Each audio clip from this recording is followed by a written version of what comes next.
name is Rod Smith, and according to the Gregorian calendar, this is May the 18th of 2010 AD. I'm on Vashon Island in the Puget Sound, close to Seattle. And I saw a really intriguing video on YouTube the other day, and it was with Craig, the guy who created Craigslist. And he was talking about how people were using Craigslist creatively to sort of get their message out there.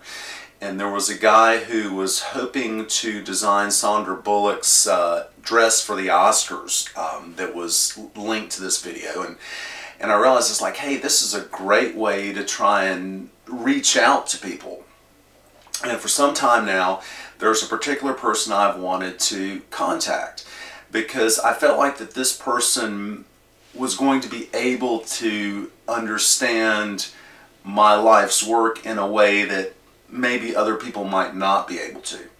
And at the same time could potentially give me the exposure that I need to keep the wheels turning so I can keep doing what I do.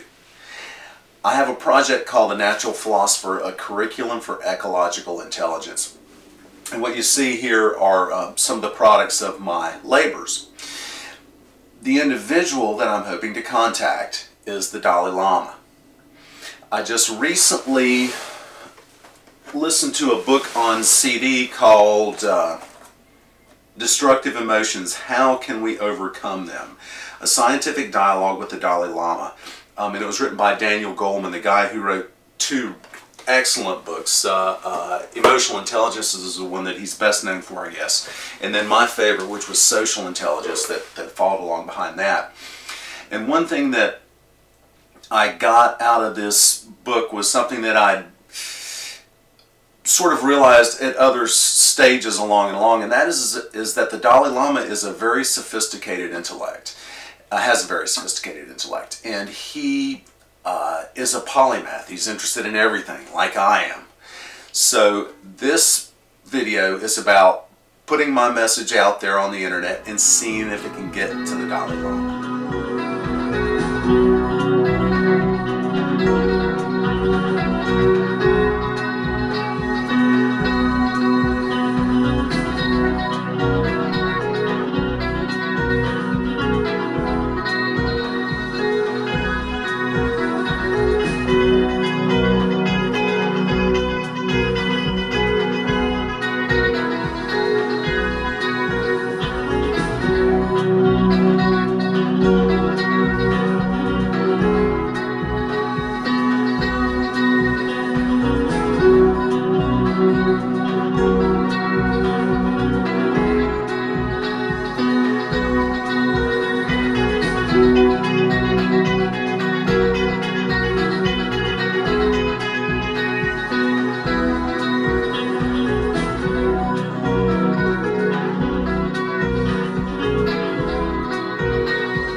My project as a whole is essentially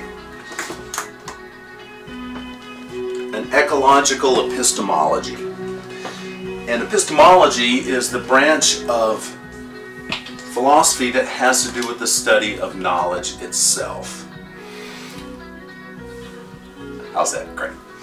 And the intellectual figure that I've followed most closely and been most inspired by was Gregory Bateson, who you may know published a book in 1972 called Steps to an Ecology of Mind, and then followed that up with another really wonderful piece of work called Mind and Nature, A Necessary Unity in 77 or so.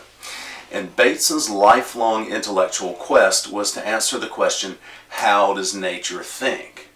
Because nature's obviously working, and arguably humanity, technologically anyway, is not working. And Bateson's central idea was that we need to restructure our theory of knowledge, our epistemology, so that it's ecological in structure and not linear as it is now. And that once we do that, then we've got a chance of creating a technological civilization that can be properly integrated into the biosphere of this planet. So this piece, Learning to Learn, is one of the foundations of my project. And it's a subject that obviously is very important, but is not typically addressed in the classroom. So this is Natural Philosophy 101, Learning to Learn. Next, another central piece, foundational piece,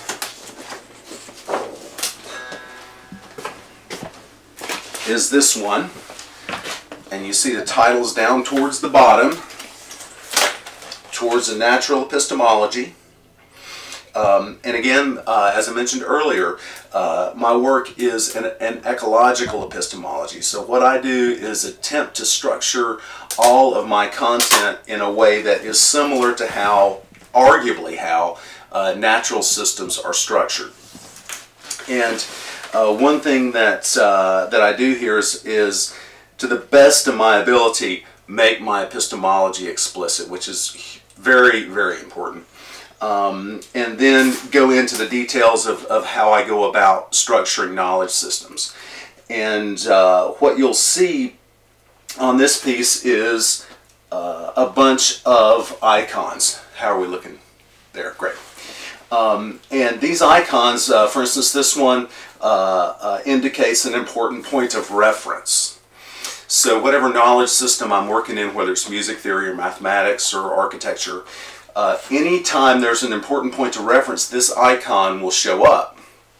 So in the context of music theory, for instance, this icon is going to show up beside representations of middle C and beside representations of A440, which is the tonal reference for our musical system.